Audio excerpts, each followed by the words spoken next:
Catherine, to further quote Mimi here, the systematic failure clearly knows no bounds. It is absolutely reprehensible at this stage when you consider the treatment of Ms. Maxwell relative to other sexual predators who are now serving in prison. I want to give you two things to consider. The first from Representative Jamie Raskin, who sent a letter demanding answers on special treatment for Ghislaine Maxwell, noting, quote, shocking new reports reveal that Ms. Maxwell is not only receiving VIP treatment at FPC Bryan, including private meetings with mysterious visitors, meal delivery to her dormitory, and other special perks, but that you and other prison officials have retaliated against inmates who dare to speak about her fawning preferential treatment.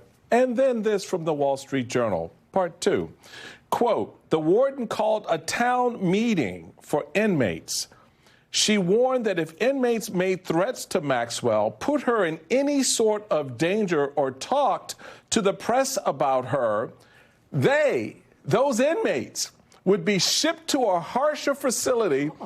People familiar with the matter said, what the hell have we come to here that this administration and this Justice Department are giving preferential treatment to a serial sexual predator duly convicted under the laws and the courts of this country? I don't understand what's going on here. How does this work? Because this is not consistent with any prison movie I've ever seen. What the hell is right, because this is inexplicable. Her interview, Ms. Maxwell's interview with Todd Blanche, provided no new information. It seems the only purpose was to exonerate President Trump. No, he was a very nice man. No, he really had nothing to do with Mr. Epstein. No new information. And her treatment is basically a reward for that interview that provided no information, did not help the government, find criminals, people who were involved in abusing these girls, not women. We have to remember these were not adult women, these were children. So it's inexplicable. Her Supreme Court appeal was denied. They refused to hear it. So she, barring a commutation or a pardon, will be in prison to fill out the rest of her sentence. But it's inexplicable why she's getting this treatment. As you're right, she is a sex offender, a convicted sex offender. Forgive me, Catherine, let's talk about the other big news of the evening, this message from Donald Trump on his social media platform about legal direction, about whether or not his administration can begin SNAP payments. One line from it stood out to me. I have instructed our lawyers to ask the court to clarify how we can legally fund SNAP as soon as possible. Does he need to do that, and why wait until now to do it? He doesn't need to do that because the court does not tell you what process to use. They say, do this, get it done. So this is just a way to delay. Hopefully the courts can issue orders at midnight. The judge will clarify. The clarification might say, when I told you to do it any way you want to do it, as long as it gets done. So the judge is not required to tell them how they're supposed to go about doing it. But, Mimi, so that's good clarity for me, Catherine, because I thought so, but I'm no lawyer. So then, Mimi, my question is, because the president says in this post on social media, if he's given the appropriate legal direction by the court, it would be my honor to provide the funding, just like I did with military and law enforcement pay.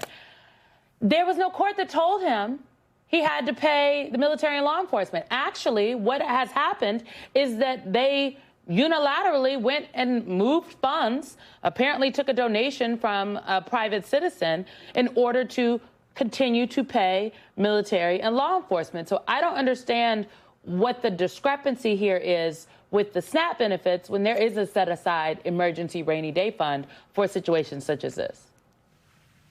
Yeah, look, I think Donald Trump uses courts in any way that he can to his advantage. And if that means misrepresenting what judges say, what courts say, what he needs a court to say or not say, I mean, that's not anything new. It's just he's doing it, I think, more frequently. And as you say, I mean, he didn't need to do it with the military.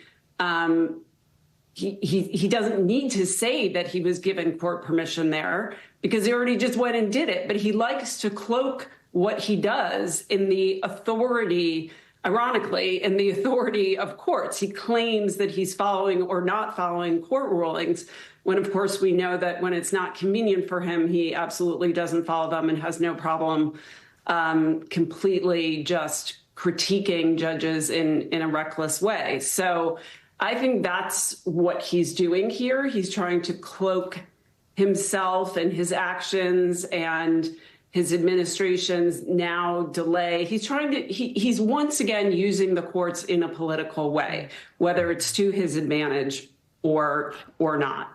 You know, Michael said something earlier today when we were talking prior to the president, putting this post out about how what he had been hearing from folks about Donald Trump's demeanor towards all of these domestic political issues now that he's back in town. And Mr. Chairman, I feel like you had your finger on the pulse here, because it's the people raising their voices and the outrage about SNAP and the story